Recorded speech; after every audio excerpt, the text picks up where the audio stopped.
Assalamualaikum warahmatullahi wabarakatuh.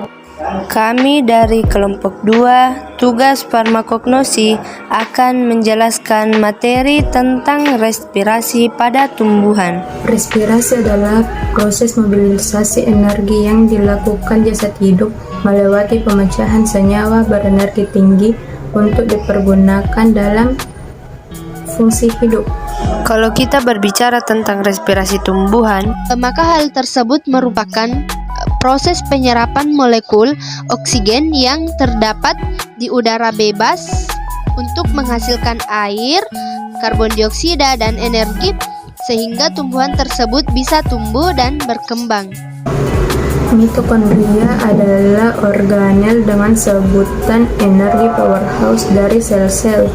Tahapan respirasi sel di mitokondria. Ada 4 tahapan respirasi sel dan tempat terjadinya. Pertama, struktur mitokondria. Mitokondria mempunyai pembungkus yang berlapis ganda dengan membran dalam dan membran luar. Yang kedua, link reaksi merupakan sebuah hubungan reaksi atau karbolasi piruvat yang secara eksklusif berlangsung di dalam matriks mitokondria. Yang ketiga, siklus Krebs. Siklus ini sangat penting dalam semua sel hidup, terutama yang menggunakan oksigen sebagai bagian dari respirasi seluler.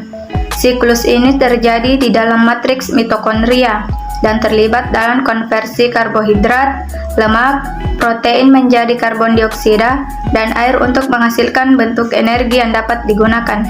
Yang keempat, fosforilasi oksidatif. Fosforilasi oksidatif ini terjadi di kristal mitokondria. Respirasi berdasarkan kebutuhannya terhadap oksigen dibedakan menjadi 2. Ada respirasi aerob dan juga respirasi anaerob. Respirasi anaerob di mana prosesnya itu tidak membutuhkan oksigen. Kemudian untuk respirasi anaerob juga dibedakan menjadi 2 kalau kita lihat berdasarkan hasil katabolismenya. Ada fermentasi alkohol dan juga fermentasi asam laktat.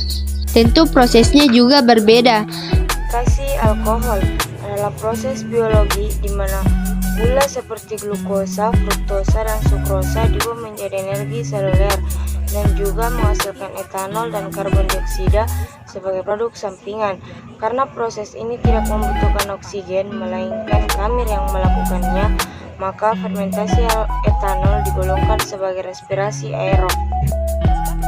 Nah, untuk fermentasi asam laktat diawali dengan proses glikolisis yang mengkonversi glukosa menjadi 2 ATP, di mana 2 ATP ini berasal dari 2 ADP dan 2P, dan menghasilkan 2 NADH yang berasal dari 2 NAD+, sehingga menghasilkan 2 piruvat, yang mana bisa diproduksi kembali untuk membentuk asam laktat. Ada 3 tahap proses respirasi aerob. Yang pertama yaitu glikolisis.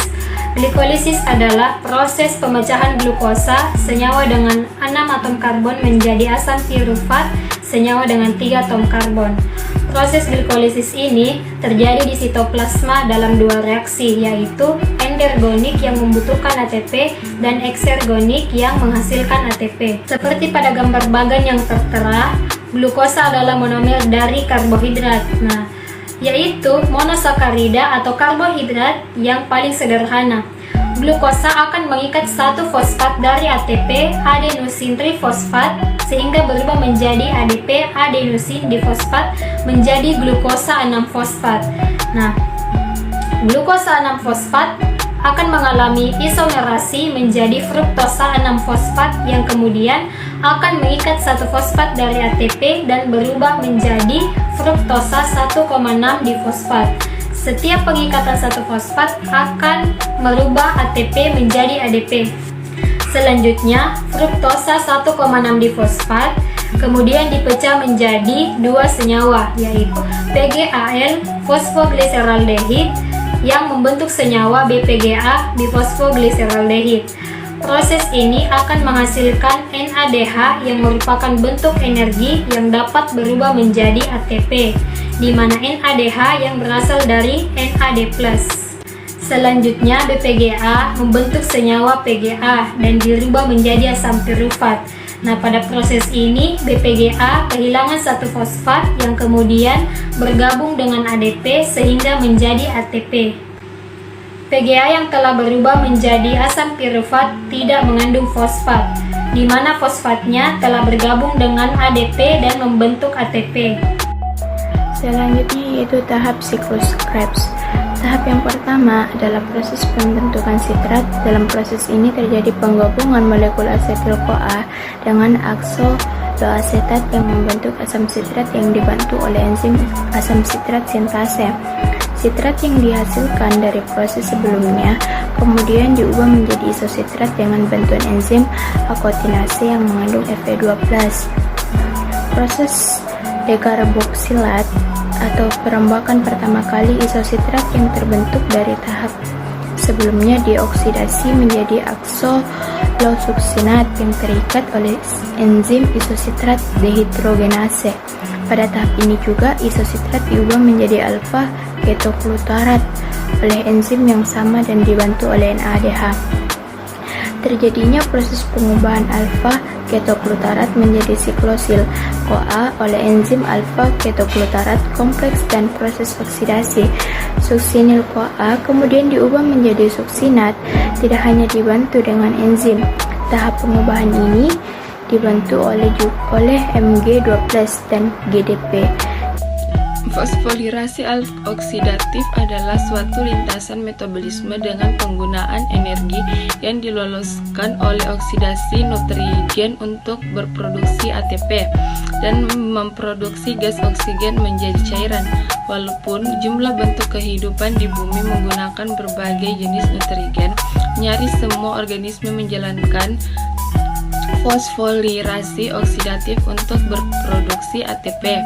Oleh sebab efisiensi ronde mendapatkan energi dibandingkan dengan ronde fermentasi alternatif hanya seperti glikosis anaerobik. Setelah mengalami siklus Krebs, respirasi aerob akan menuju ke tahap sistem transport elektron. Pada tahap ini terjadi pengangkutan elektron melalui rangkaian molekul penangkapan elektron yang menghasilkan ATP hingga elektron terakhir ditangkap oleh oksigen. Sistem transport elektron ini terjadi di membran dalam mitokondria dengan reaksi sebagai berikut. NADH menghasilkan NAD+ tambah hidrogen tambah 2 elektron. FADH2 menghasilkan FADH+ tambah hidrogen tambah 2 elektron. Pada akhir sistem transport elektron ini terjadi penangkapan elektron oleh oksigen untuk membentuk air. Sedangkan setiap NADH yang ada pada sistem transport elektron ini akan menghasilkan 3 ATP, lalu FADH akan menghasilkan 2 ATP. Sekian dan terima kasih. Wassalamualaikum warahmatullahi wabarakatuh.